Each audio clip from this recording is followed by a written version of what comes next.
समुद्र के निकटवर्ती एक गांव था जिसका नाम वाशकल था। इस गांव के लोग दुष्ट प्रवृत्ति के मालिक थे। इनका किसी भी धार्मिक कार्य से कोई लेना देना नहीं था।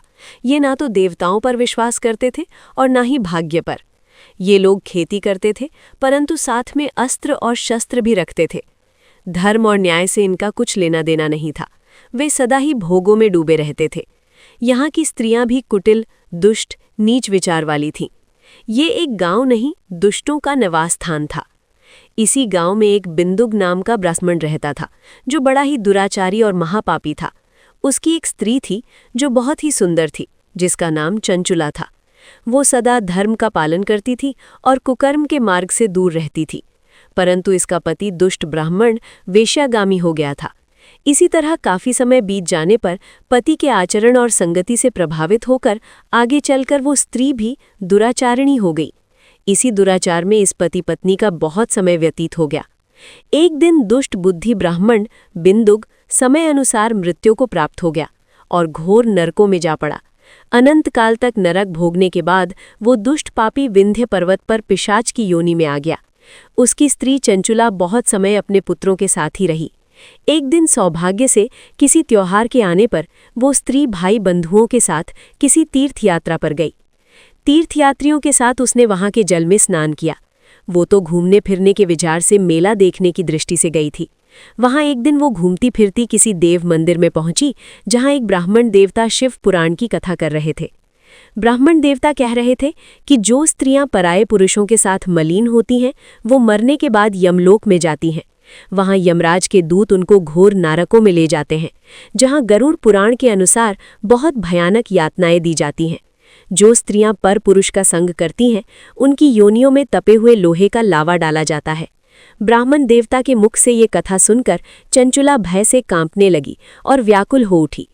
जब कथा समाप्त हुई और सभी लोग वहां से चले गए, तब चंचुला एकांत में बैठे हुए ब्राह्मण देवता के पास गई और बोली कि हे ब्राह्मण देवता, मैं अपने धर्म को नहीं जानती थी, इसलिए मेरे द्वारा बहुत दुराचार हुआ है।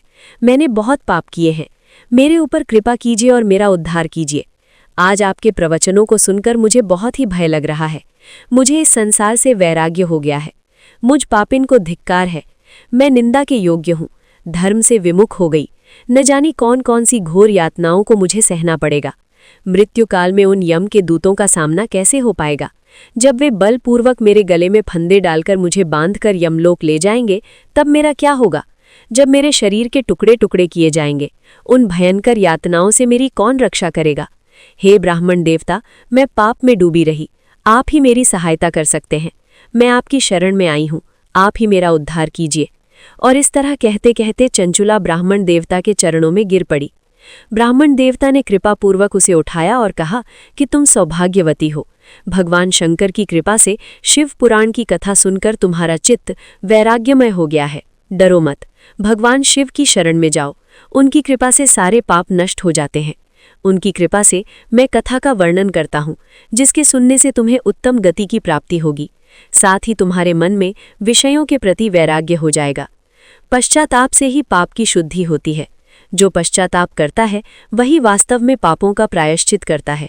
जो व्यक्ति अपने पापों का प्रायश्चित नहीं करता, उसे उत्तम गति की प्राप्ति नहीं होती। इसलिए शुद्ध मन से प्रायश्चित करने वालों की ही सद्गति होती है। प्रेम पूर्वक शिव पुराण की कथा सुनने से चित्त अत्यंत शुद्ध हो जाता है। शुद्ध मन में ही शिव शक्ति निवास करते हैं। इसलिए तुम दुष्ट विचारों को मन से हटा दो और भक्ति भाव से शिव की कथा सुनो।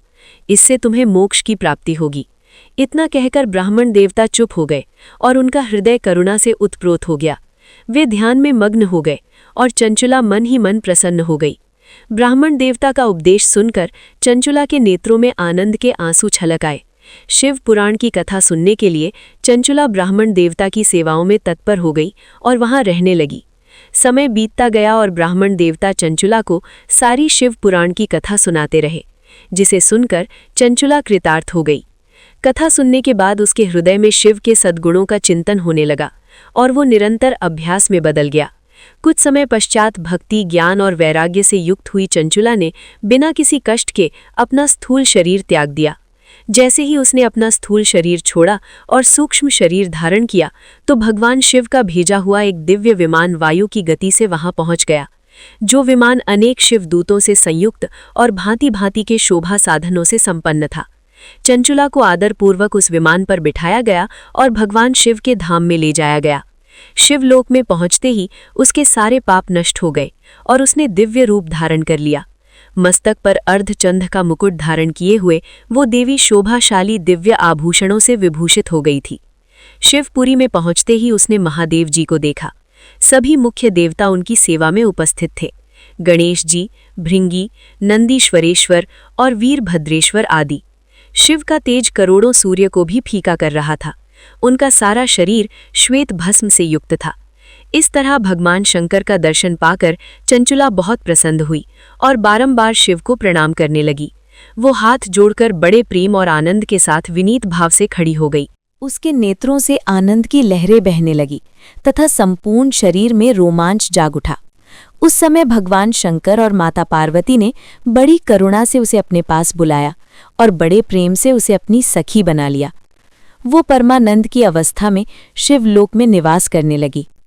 एक दिन परमानंद की अवस्था में मग्न हुई चंचुला ने माता पार्वती को जाकर प्रणाम किया और दोनों हाथ जोड़कर उनकी स्तुति करने लगी। स्तुति करने के बाद हाथ जोड़कर चुपचाप खड़ी हो गई। उसके नेत्रों में प्रेम के आंसू आ गए। चंचुला की स्तुति से प्रसन्न होकर पार्वती जी ने चंचुला को वर मांगने को कहा। चंचुला ने कहा कि हे माते, मेरे पति बिंदु के समय कहाँ पर हैं मैं ये नहीं जानती, परंतु जिस प्रकार आपने मेरी सहायता की है उसी प्रकार मेरे पतिदेव से मेरा मिलन करवा दीजिए। मेरे पति वैश्या के साथ आसक्त थे और हमेशा पाप में डूबे रहते थे। उनकी मृत्यु मुझसे पहले हो गई थी। न जाने वो कौन सी गति को प्राप्त हुआ है। इसके उत्तर में पार्वती जी ने कहा कि तुम्हारा पति बहुत बड़ा पापी था। उसने मरने के बाद घोर नरकों में बहुत दुख भोगे हैं और शेष पाप कर्मों को भोगने के लिए इस समय विंध्य पर्वत पर पिशाच की योनि में पड़ा है, जहां अनेक प्रकार के दुख भोग रहा है। ये बात सुनकर चंचुला पति के दुख से बहुत दुखी हो गई। वो हाथ जोड़कर पूछने लगी कि हे माते, मुझ पर दया कीजिए और पाप कर्म करने वाले मेरे पति का उद्धार कीजिए। हे देवी, या फिर कोई उपाय बता दीजिए जिससे मेरे पति की कल्याण हो सके। पार्वती जी ने कहा कि इसका एक ही उपाय है। अगर तुम्हारे पति संपूर्ण शिव पुराण की कथा सुनते हैं तो उसके सभी पाप नष्ट हो जाएंगे और वो उत्तम गति को प्राप्त होगा। चंचुला ने हाथ जोड़कर पार्वती जी से फिर प्रार्थना की कि मेरे पति की कल्याण के लिए आप ही कोई उपाय बताइए। बारंबार प्रार्थना करने पर माता पार्वती को चंचुला पर दया आ गई। उन्होंने भगवान शिव का गुणगान करने वाले सबसे उत्तम गंधर्वराज तुम्बुरु को बुलाकर कहा कि मैं तुम्हें एक बहुत ही आवश्यक कार्य के लिए भेज रही हूँ। तुम शीघ्र ही मेरी सखी चंचुला के साथ विंध्य पर्वत पर जाओ। वहाँ एक महाघोर भयंकर पिशाच रहता है। वो पूर्व जन्म में बहुत बड़ा पापी था। मेरी इस सखी चंचुला का पति था, परंतु वो एक दुष्ट वैश्यागामी हो गया था। सभी धर्म कर्म त्याग गया था। वो अस्त्र शस्त्र लेकर हिंसा करता और लोगों को सताता था। वो मृत्यु के बाद घोर नरकों में यातनाएं सहने लगा और अपने पाप कर्मों का फल भोग कर नरकों से लाकर उसको पिशाच योनि में डाल दिया गया। अब वो सिंध्य पर्वत पर पिशाच बना हुआ है। आपसे मेरा अनुरोध है कि तुम उसके आगे यतनशील होकर शिव पुराण की कथा का प्रवचन करो। शिव पुराण की कथा सुनने से उसका हृदय शीघ्र ही सारे पापों से शुद्ध हो जाएगा। जब वो सारे पापों से मुक्त हो जाएगा तो मेरी आज्ञा से विमान पर बिठाकर भगवान शिव के समीप ले आओ। माता पार्वती की बात सुनकर गंधर्वराज मन ही मन बहुत प्रसन्न हुए। आज्ञा का पालन करने हेतु जल्दी ही विमान पर बैठकर गंधर्वराज चंचुला के साथ विंध्याचल पर्वत की ओर चल पड़े। वहां पहुंचकर उन्होंने उस पिशाच को ढूंढ लिया। उसका शरीर बहुत विशाल था। वो कभी हंसता तो कभी रोता और उछलता कूदता रहता। गंधर्वराज ने उसे बलपूर्वक बांध लिया और एक ऐसे स्थान पर ले गए जहां पर शिव पुराण की कथा आरंभ की जा सके। इतने में ही संपूर्ण लोकों में ये बात प्रचलित हो गई कि गंधर्वराज ने देवी पार्वती की आज्ञा से एक पिशाच के उद्धार के लिए शिव पुराण की कथा आरंभ की है। ये बात सुनकर बहुत सारे देवर्षि और आसपास के लोग इकट्ठा हो गए। फिर गंधर्वराज ने उस पिशाच को बांधकर एक आसन पर बिठा दिया और संपूर्ण शिव पुराण की कथा बयां करनी शुरू की। सातों संहिताओं का आदरपूर्वक श्रवण करने से पिशाच ने अपने सारे पापों को धो दिया और शीघ्र ही उसका रूप दिव्य हो गया।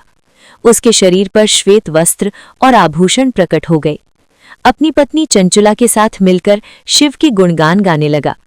उन दोनों का चित्त परमानंद से परिपूर्ण हो गया। शिव पुराण की कथा की संपूर्णता के बाद सभी लोग और महर्षि अपने अपने स्थानों को लौट गए। दिव्य रूपधारी श्रीमान बिंदुक भी अपनी सुंदर दिव्य स्त्री चंचला के साथ विमान पर बैठकर शिवलोक जा पहुंचा।